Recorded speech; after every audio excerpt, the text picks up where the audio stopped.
Assalamualaikum warahmatullahi wabarakatuh. Perkenalkan, nama saya Alvarel Loptesadar, biasa dipanggil Alvarel, dari Teknik 3 asal Kota Cilegon. Dan di sini saya dari kelompok 33, dan di sini saya juga melaksanakan tugas pengganti untuk modul 1 praktikum SPD. Yang itu membuat video menjelaskan langkah percobaan praktikum modul 1 disertai dengan demo hasil percobaan. Lalu yang kedua, buat suatu IRD di dalamnya terdapat relasi one to one, one to many, dan many to many.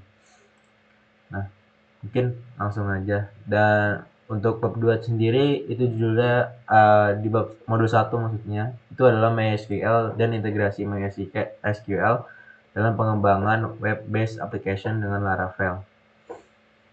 Mungkin langsung ke langkah kerjanya. Dan sebelumnya saya di sini juga sudah mencoba modul 1 untuk demoinnya. Mungkin kita langsung aja. Pertama itu buka Composer Setup X, dan di sini karena saya sudah mencobanya, itu bisa dibuktikan kalau misal saya sudah mendownloadnya. Nah, ini ada Composer Setup X nya, nanti juga bakal muncul outputnya seperti ini. Kita next, lalu pilih PHP FlushY, PHP Opet. Nah, lalu ketika emang sudah next hingga finish, kita masuk ke namanya CMD atau command prompt. Itu masukkan composer strip version, dan nanti outputnya tuh bakal seperti ini. Dan ini sesuai dengan ada yang seperti modul. Nah, mungkin langsung yang selanjutnya itu adalah Laravel. Buka aplikasi SAM, lalu nyalakan bagian Apache sama MySQL nya. Dan ini udah nyala karena sebelumnya udah saya demoin.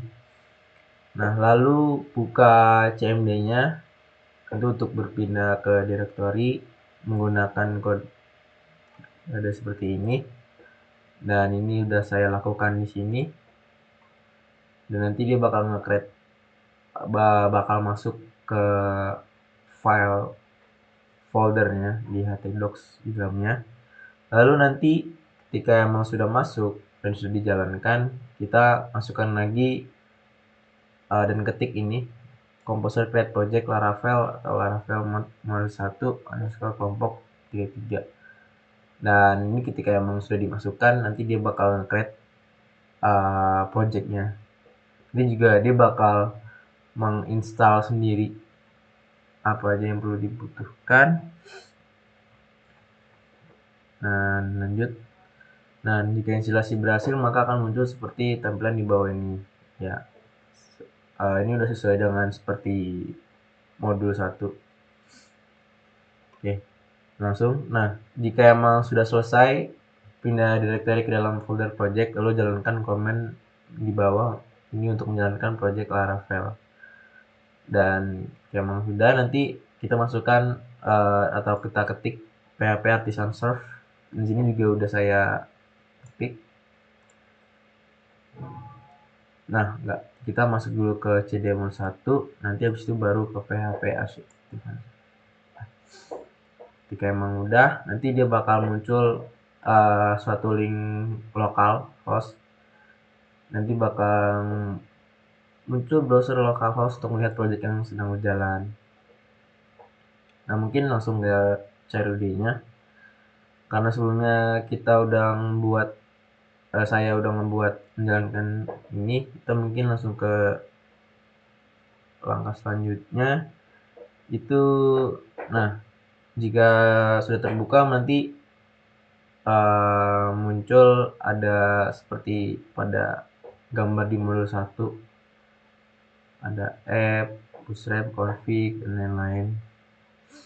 Lalu buat database pada PHP admin dengan mode 1. Nah, kita masuk ke ini, masuk ke localhostnya PHP admin, lalu masukkan mode 1 underscore psbd 2 buat. Nah, nanti dia bakal nge-create dan muncul di sini. Nah, selanjutnya itu kita masukkan kode yang ada di modul create tabel admin, masukkan ke sini, ke dalam sini, ke SQL. Ketika sudah dimasukkan, kita pilih kirim, dan tabel tersebut berhasil. Nah, nanti bakal ada muncul id_admin, nama, alamat, username, sama password. Jadi kita bisa lihat di sini di structure. Nah, berarti ketika emang udah ada dan kode tersebut berhasil, nanti dia bakal muncul seperti ini. Ini ada id_admin, nama, alamat, username, password sesuai dengan kode yang kita udah perintahkan. Mungkin lanjut. Nah, seperti pada modul. Oke, lanjut ke database. Nah, awal buka pertama, lalu buka file.env.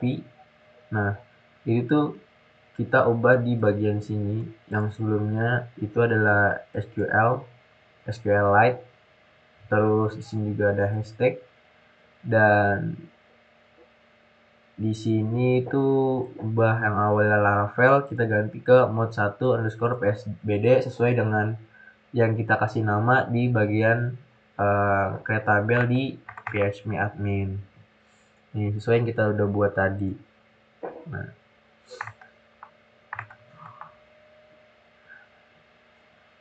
terus setelah udah, kita buka command prompt project, lalu jalankan kode di bawah ini, yaitu php artisan migrate. Nah, ketika emang sudah dijalankan php artisan migrate, itu nanti dia bakal muncul. Nah, ini isinya ada cache underscore files underscore jobs job underscore base, dan lain-lain.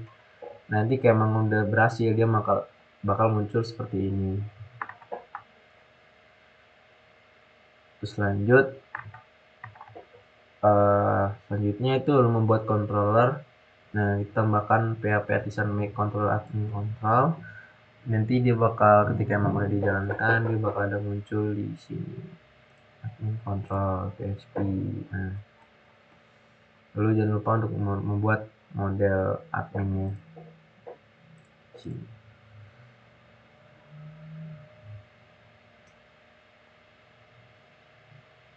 Nah, lanjut.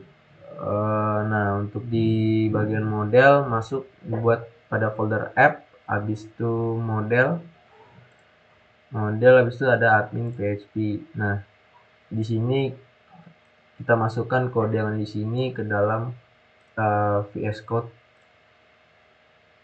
kita taruh di bagian sini.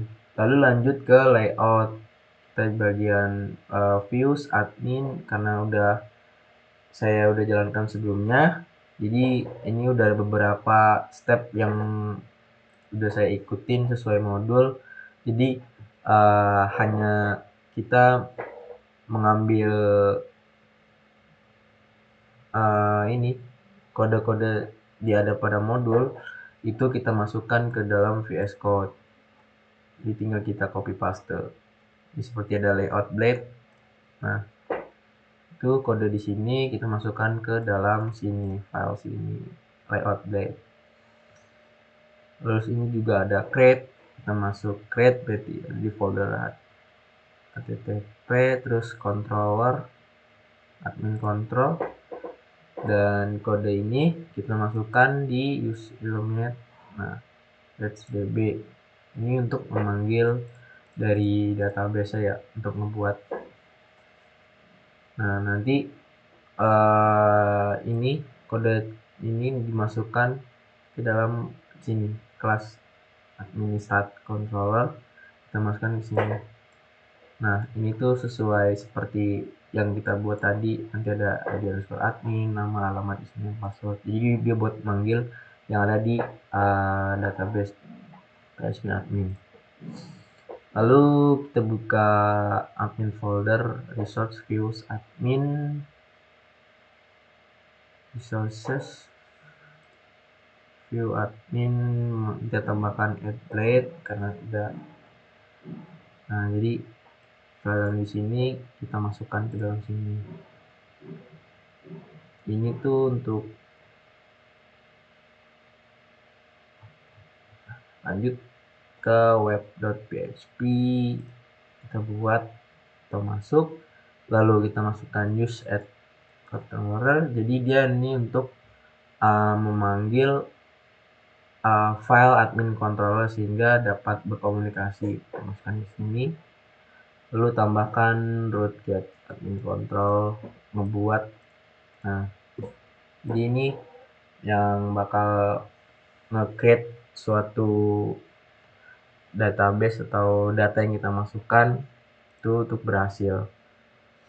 Lalu ini untuk read-nya kita lanjut ke folder app, controller, admin control, kita masukin ke dalam class admin control, kita masukin kode ini, sebut ke sini.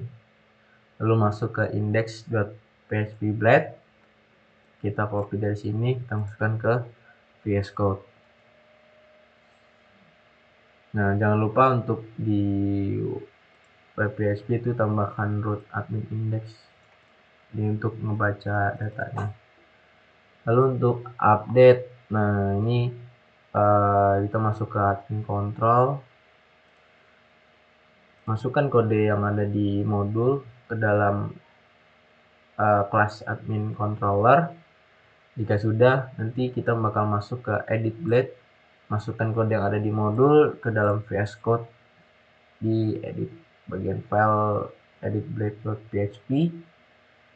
Nah, lanjut masuk ke web PHP, kita tambahkan kode ini, masukkan di sini ini supaya nanti outputnya itu kita bisa bakal nge-edit data tersebut dan kita juga nge-update data tersebut. Jadi untuk memanggil lah supaya bisa data tersebut tuh bisa diedit maupun di-update. Nah, lalu ini untuk bagian delete, kita masuk ke admin controller PHP. Nah, yang ada kode di modul kita masukkan ke dalam admin controller class. Lalu kita masuk ke views admin index.php, masukkan nih ada button trigger modal, kita masukin ke dalam VS Code.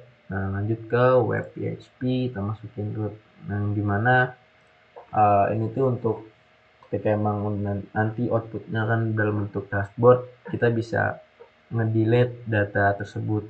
Jadi fungsi delete sini itu adalah untuk menghapus data yang sekiranya kita tidak pakai. Nah, nanti buka kembali browser, masukkan kembali localhost. Mungkin kita jalanin ya. Jalanin PHP artisan search. Kita tunggu.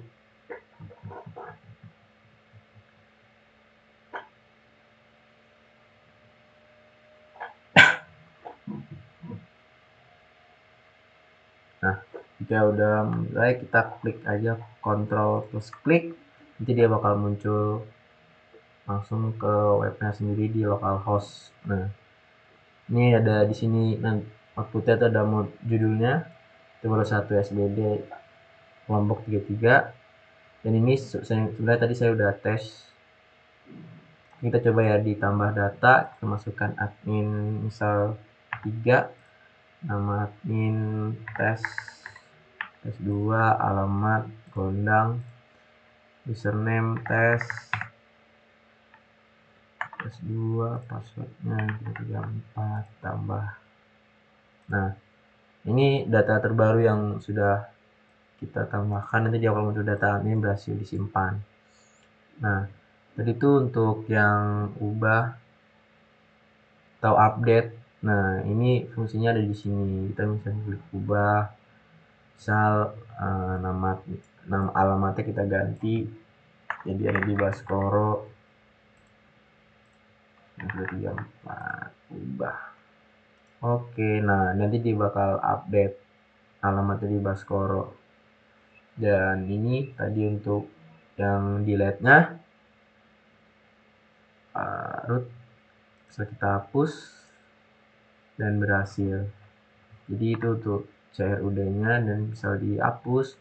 Nanti dia bakal, nah ketika emang tadi di sini udah dihapus, nanti kita bakal tes. Nah, jadi ini ada yang menampilkan data terakhir pada saat ini. Jadi data yang tadi kita hapus, nanti dia juga bakal hilang di sini. Jadi misal kita ingin tambah data lagi, misal 4, admin tes 2, alamat MC, username alpha, password. Nah, ini dia bakal muncul di dashboard, dan untuk di ini kita refresh di database. Nah, dan juga bakal muncul di sini. Oke, nanti ini ada tugas kedua, itu tentang IRD. Itu buat suatu IRD yang di dalamnya terdapat relasi one to one to many, dan many to many. Dan ini adalah IRD yang sudah saya buat tentang akademik, mengenai kuliahan. Di sini ada tabel KTM, yang isinya di KTM, NIM, tanggal terbit, tanggal berlaku, status. Dan ini ada tabel mahasiswa yang isinya NIM, nama mahasiswa, alamat, nama telepon, NIP dosen wali. Lalu ada tabel KRS, ada ID KRS, kode MK, NIM, nilai, tahun ajaran. Lalu ada tabel mata kuliah, kode MK, nama MK, SKS, MESA, NIP dosen pengampu. Lalu juga ada tabel dosen, isinya NIP, nama dosen, email, dan nomor telepon. Nah, yang pertama itu adalah relasinya one to one. Itu ada di mahasiswa dengan KTM. Karena satu mahasiswa itu hanya cukup untuk memiliki satu KTM. Kenapa cukup? Karena sini ada NIM. NIM itu adalah nomor induk mahasiswa, yang dimana itu kata database itu unik, karena NIM ini dia hanya dimiliki oleh satu mahasiswa saja. Jadi satu mahasiswa itu hanya memiliki satu NIM. Tuh, jadi hubungannya dengan mahasiswa tidak di foreign key, jadi one to one. Nah, dan untuk ke dosen itu mahasiswa itu hanya memiliki satu dosen wali, dan dosen wali itu bisa mempunyai banyak mahasiswa untuk diwalikan gitu. Jadi hubungannya ada di NIP. Dan untuk ke mata kuliah, satu dosen mata kuliah, satu dosen itu bisa mengambil banyak mata kuliah. Dan di mata kuliah itu ada NIP dosen, dan satu mata kuliah itu hanya bisa diambil oleh satu dosen. Itu dan tergantung dengan kemampuannya masing-masing dosen. Jadi untuk mahasiswa ke dosen itu adalah one to many, dan lalu ke dosen ke mata kuliah itu adalah one to many. Dan gimana untuk many to many-nya? Itu adalah mahasiswa ke mata kuliah. Jadi untuk many to many itu tidak bisa langsung mengarah ke tabel tersebut, dan itu perlu dibutuhkannya tabel junction atau misal tabel tambahan, yaitu KRS. Jadi KRS ini adalah penghubung di mana antara entitas nanti many itu ke many. Jadi di KRS sendiri isinya kan ada ID KRS, ada kode MK, NIM, nilai, tahun ajaran. Nah, di KRS sendiri itu ada NIM, kita taruh di mahasiswa juga ada mempunyai NIM. Jadi kita tarik.